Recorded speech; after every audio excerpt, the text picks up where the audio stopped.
Hello everybody and welcome back to Red Eagle Politics. Make sure you guys like this video down below and subscribe to the channel if you are new. So in today's video, we're going to be touching base on something that has happened in the state of North Carolina because another swing state is possibly on the verge of flipping red and possibly for good. And in 50 out of the past 52 weeks over the past year, is basically since the 2024 election, you have seen Republicans gain voters in the Tar Heel state, which is crucial because it's one of those states that very likely will be one of the closest states in the election, not just in 2028, but also in 2026, and really could determine the outcome of a Senate seat. It could determine the outcome even of the presidency as we know it.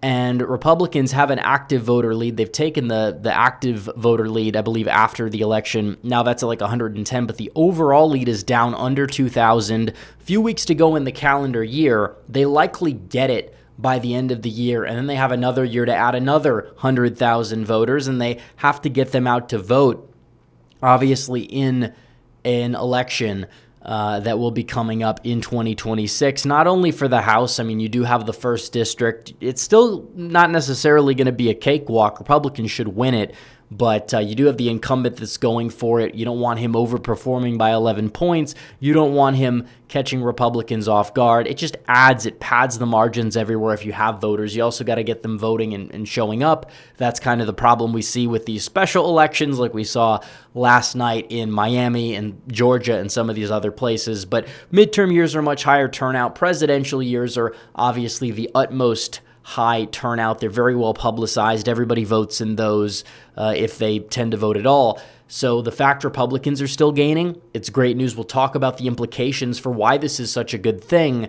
But first, got to tell you guys about my friends over at Allegiance Gold. While the media is obsessing about Trump's tariff, something big is brewing and nobody's talking about it except right here. Because under new Basel III international banking rules, gold has officially been reclassified as a Tier 1 asset, placing it on the same level as cash and U.S. Treasuries. Translation, gold is money again. Just in the first quarter, thousands of tons of gold were quietly moved back to the U.S. from Europe. Meanwhile, central banks around the globe are stockpiling gold at record levels. That's not a coincidence, it's a signal. So if the world's most powerful financial institutions are hoarding gold, why aren't you? Don't wait. Call Allegiance Gold, the trusted experts that I've partnered with that have the highest ratings and accolades. They'll help you secure real physical gold and silver delivered straight to your home or placed securely inside your IRA or 401k. Go to allegiancegold.com/RedEagle or call 844-790-9191. That's 844-790-9191 and mention Red Eagle. You could be eligible to receive up to $5,000 in free metals, but only if you act now, because gold is freedom, gold is sovereignty, and as of now, gold is officially money. That's allegiancegold.com/RedEagle or call 844-790-9191 today. All right, guys, back to the video. So first of all, I wanted to touch base on 2026 because North Carolina, this is a state that's been close, although they haven't voted for a Democrat in a federal race since 2008 when Kay Hagan, rest in peace, became their senator and then was defeated by Tom Tillis in 2014, who narrowly won again in 2020 thanks to some opposition research that was dumped in the final month against his opponent.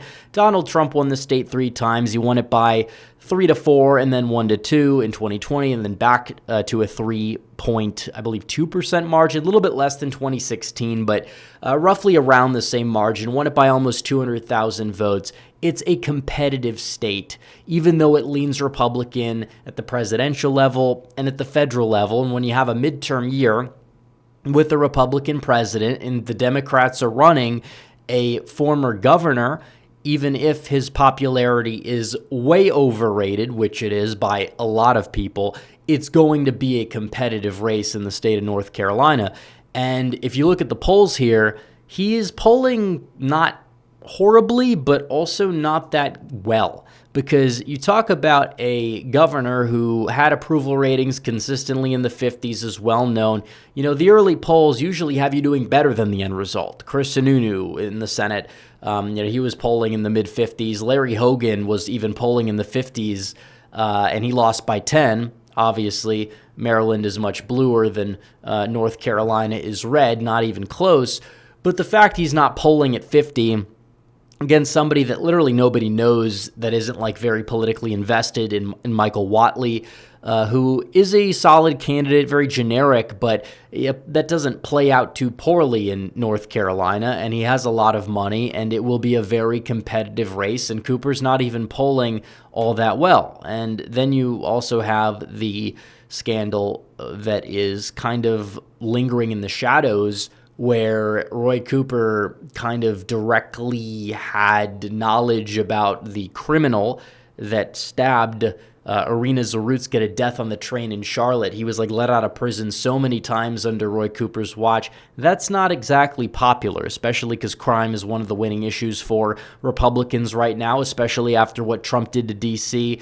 But still, again, it's going to be a close competitive race. You know, propensity in North Carolina doesn't necessarily benefit the Democrats that much, because it is true that the higher propensity voters, like the college whites, for example, in North Carolina, do tend to be a bit more Republican. It's kind of like Georgia. You have a propensity dynamic that actually finds a way to favor Republicans in midterm years, although it's kind of a little bit of a wash, especially because Democrats are angry. But it's going to be a close race. That's the bottom line, which if you see things like this happening, that's a positive development. And before we get to 2028, it's important to look at Trump's approval rating, because it is actually recovering right now, and there's still some polls in the aggregate that are outliers that are like about to fall out. But he was down there at like disapprove plus 13, kind of when the shutdown was going on, when the shutdown ended. Now that is back to D plus or disapprove plus, 8 or so, and it's definitely waning, and the approvals are climbing. And there's reason to believe that it will be higher next year, possibly. And hopefully, if the economic situation can improve, hopefully the administration could improve its affordability messaging to be a little bit more sympathetic to voters. If they're able to do that, I think that J.D. Vance is going to be the favorite in 2028. Because you look at the Democrat field, it's a bunch of clowns. The fact that Gavin Newsom is probably their most electable candidate by far speaks volumes. And in terms of his electability, I wouldn't even put him to be a favorite in a neutral environment. Like, they don't have a lot of people on their side that you can point to and say, okay, that's a really good candidate. Okay, that's somebody that I would be afraid of. No, I don't see it at all. Gavin Newsom has a track record. He's got a rap sheet miles long. He's a sociopath. He could explain it away relatively well, but still, the guy is not going to be like this massive favorite in an election. And even if you have a horrible economy, it's still going to be close. It's still going to be close. Vance is better than people give him credit for. Gavin Newsom is far weaker than people give him credit for. Does he have a path to win if everything goes right for him? He's not dead on arrival for sure. But at the same time, I would not say that he'd be like some runaway like favorite. But if you're going to be a Republican, you're going to be starting out at 219, as you usually will. North Carolina is crucial, because North Carolina, if that goes red, you're probably winning Arizona.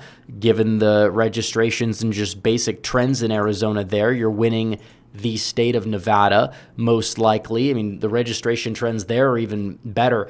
And you look at that 252 to 177. J.D. Vance, who is from the Rust Belt and has ties to that region and is Trump's VP, is the most well-equipped candidate to win one of those three states, and he definitely needs to win one of them for sure. Pennsylvania would probably be his best bet, and if he gets North Carolina, he gets Pennsylvania, he's already there.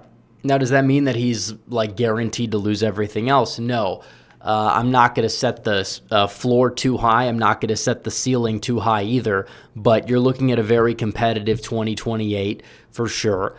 And at the same time, it's very likely that Republicans are going to be able to go out there and win so long as they keep up their momentum in these registrations. Because whatever like elections you see, special elections, even the midterms to an extent, they're not full turnout. And where it actually counts, you have to look at where the voter pools are kind of trending. And we might see a little bit of a leftward trend before the midterms if Democrats are going to have a good midterm. But the overall trend has been to the right.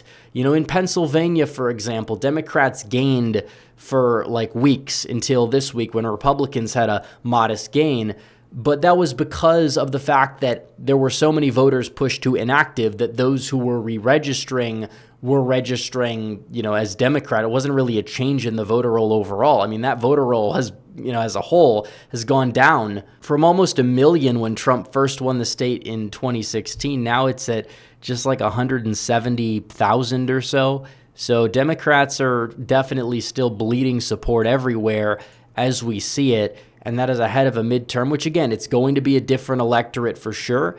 There's no escaping that. But ahead of where the tides are actually moving, 2028, it's an entirely different ballgame for sure.